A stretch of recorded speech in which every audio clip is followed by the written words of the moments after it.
Buen día, mi nombre es Jackie Michelle Peña Rodríguez, soy estudiante de zootecnia, estoy cursando el segundo semestre. Mi grupo está conformado por Ana María Morales Ahumada y María Paula Peña. A continuación les vamos a hablar sobre la estadística inferencial, para qué es, dónde nos sirve, los parámetros y algunos ejemplos de esto. Espero sea breve y conciso y lo disfruten mucho. Estadística inferencial. ¿Alguna vez te has preguntado si los contenidos marcados en las etiquetas realmente son verídicos? Aunque muchos procesos son realmente automatizados, siempre hay un margen de error. Es posible asegurar que hay variaciones dentro de los contenidos en los paquetes. Es normal, siempre hay oscilaciones dentro de los contenidos. Y es bien posible asegurar que muchos de los contenidos marcados en las etiquetas son variables. Es posible que de manera recurrente existan productos que presentan menor cantidad de lo que se encuentra constantemente marcado en la etiqueta. Hay muchos de estos hechos que nosotros podemos cuestionar. Sería bastante común que nosotros de manera recurrente cuestionáramos el valor de muchos parámetros. Por ejemplo, el contenido de muchos productos que diariamente consumimos o el tiempo que tardamos en llegar de un lugar a otro. La eficiencia de alguna máquina que nosotros utilicemos diariamente. Y en todos estos casos es aconsejable utilizar la estadística inferencial. ¿Pero qué es la estadística inferencial? Esta trabaja con muestras a partir de las cuales intenta expresar y extraer conclusiones sobre las poblaciones. Esta práctica se conoce como inferir y es por eso que recibe este nombre.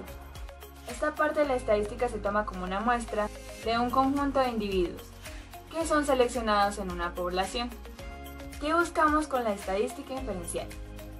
Buscamos conocer características de la población por medio de los datos. Estos datos regularmente los podemos recoger de una muestra. Regularmente estos datos son muy importantes para la toma de decisiones y es por eso que es importante intentar calcularlos. Hablaremos un poco de los parámetros. Bueno, en base a la información anterior, para inferir un parámetro poblacional debemos seleccionar una pequeña muestra de individuos. Los parámetros con mayor frecuencia que se deben estimar son la media, la varianza o la desviación estándar y las proporciones. También es importante saber si al hablar de uno de estos parámetros, estos pertenecen a la muestra o a la población, con el objeto de diferenciarlos. Ejemplo, si hablamos de la media poblacional, debemos utilizar la letra griega mu y en la media muestra utilizamos X testaba. Sin embargo, a continuación veremos una tabla con los símbolos utilizados para parámetros muestrales y poblacionales.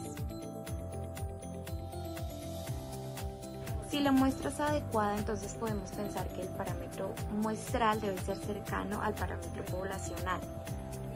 Estas estimaciones ya forman parte de la estadística inferencial y se conocen con el nombre de estimación puntual. No obstante, la estadística inferencial asume que los datos se rigen bajo un fenómeno aleatorio subyacente. ¿Qué significa esto? Que hace que los datos tomen diferentes valores. Esto que los datos pasarían a llamarse variables aleatorias. Al existir incertidumbre, se puede igual describir la población de la muestra, pero debemos asumir un error natural de probabilidad de los datos.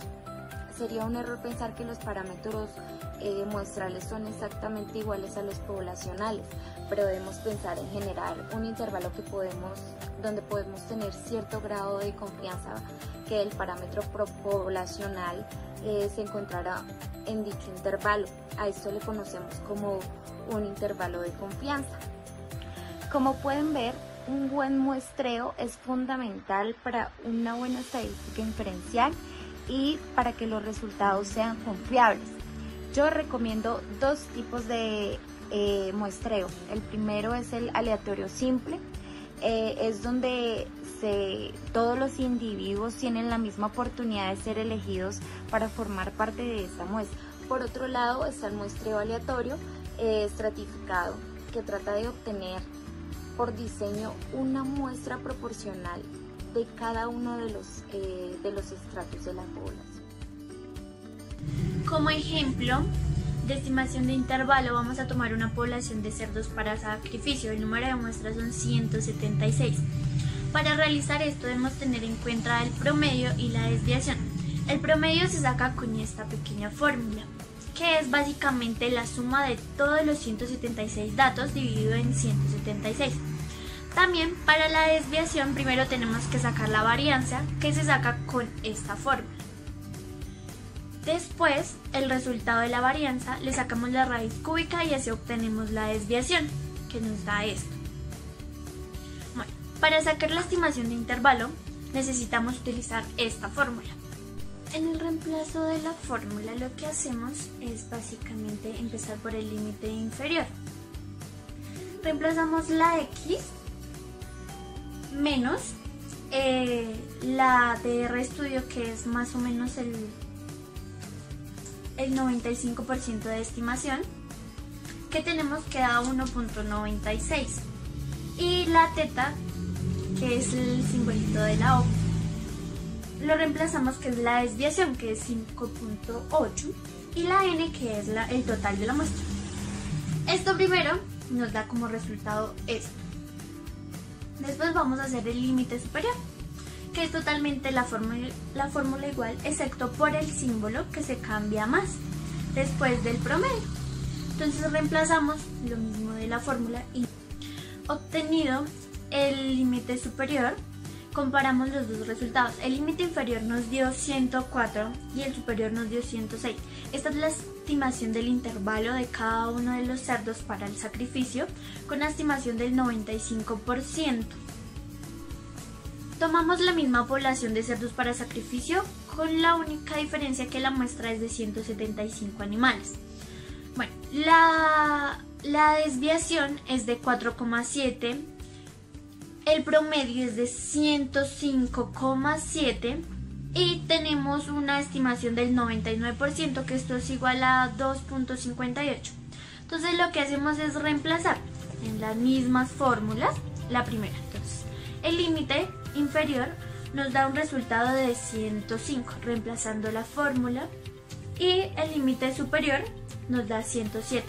Vemos que la diferencia es entre los dos límites es de 2, la estimación más o menos, de cada uno de los cerdos que van para sacrificio.